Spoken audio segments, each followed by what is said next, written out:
ఈరోజు డే 5 మన total profit 2,945 అంటే ఓవరాల్గా 3000 రౌండ్ ఫిగర్ 3000 అనుకుంటే.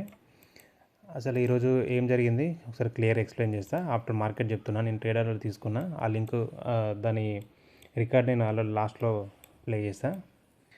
ఫస్ట్ ఈరోజు మంచి లెసన్గా ఉంటుంది. ఫస్ట్ ట్రేడ్ని ఎలా తీసుకున్నా అంటే, ఇది సిపిఆర్ కదా, సిపిఆర్ పైన మనకు సిపిఆర్ కింద మార్కెట్ ఉన్నప్పుడు ఇది రెసిస్టెన్స్గా వర్క్ అవుతుంది, సిపిఆర్ పైన ఉన్నప్పుడు సపోర్ట్గా వర్క్ అవుతుంది. అయితే ఈరోజు మార్కెట్ సిపిఆర్ కింద ఓపెన్ అయింది. సిపిఆర్ దగ్గరకు వచ్చిన తర్వాత ఈ రెడ్ క్యాండిల్ ఫామ్ అయితే నేను ఎంట్రీ తీసుకుందామని ప్లాన్ చేసిన. అయితే ఈ రెడ్ క్యాండిల్లో ఎంట్రీ ప్లాన్ చేసుకున్న, ఎంట్రీ కూడా తీసేసుకున్నా. ఇక్కడ ఈ క్యాండిల్ ఎంట్రీ తీసుకున్న వెంటనే మనకు స్టాప్ లాస్ హిట్ అయింది. ఈ పైకి వెళ్ళిన తర్వాత స్టాప్ లాస్ హిట్ అయింది. నేను స్టాప్ లాస్ 2500 పెట్టుకున్నా, తర్వాత మాడిఫై చేసుకున్నా 2000కి.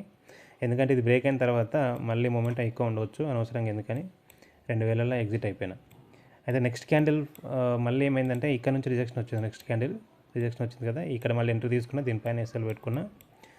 ఈసారి మాత్రం 5000 వరకు వెయిట్ చేసిన. అయితే ఇక్కడ మనం చాలామంది ఎక్కడ లాస్ అవుతారంటే, ఎప్పుడైతే లాస్ వస్తుందో లాస్ని కట్ చేయరు. లాస్ని మళ్ళీ ప్రాఫిట్ వస్తుంది కావచ్చు, మళ్ళీ లాస్ నుంచి రికవర్ అయ్యి ప్రాఫిట్ వరకు వెళ్తుంది కావచ్చు అని చెప్పేసి అట్నే హోల్డ్ చేస్తారు. ఈరోజు అలాగే హోల్డ్ చేస్తే ప్రాఫిట్ వచ్చేది. బట్ ఎందుకు నేను ఎగ్జిట్ అయినా అంటే, మనకు తెలియదు ఎక్కడి నుంచి రిజెక్షన్ వస్తుందో తెలియదు, లేకపోతే ఇక్కడ నుంచి వెళ్ళిపోవచ్చు. కాబట్టి మనం స్ట్రిక్ట్గా రూల్స్ ఫాలో అవ్వాలి. ఎక్కడైతే స్టాప్ లాస్ హిట్ అవుతుందో జస్ట్ బయటకు వచ్చేయాలి, మళ్ళీ నెక్స్ట్ ట్రేడ్ కోసం వెయిట్ చేయడం బెస్ట్. ఈరోజు అదే చేసిన.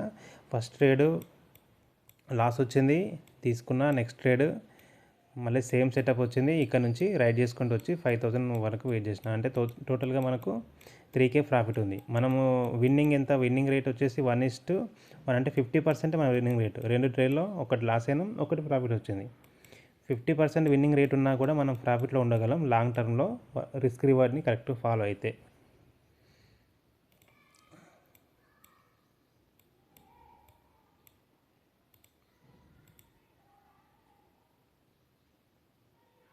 ఫస్ట్ ట్రేడ్ ఇది 2000, సెకండ్ ట్రేడ్ ఇది 5000. Thank you.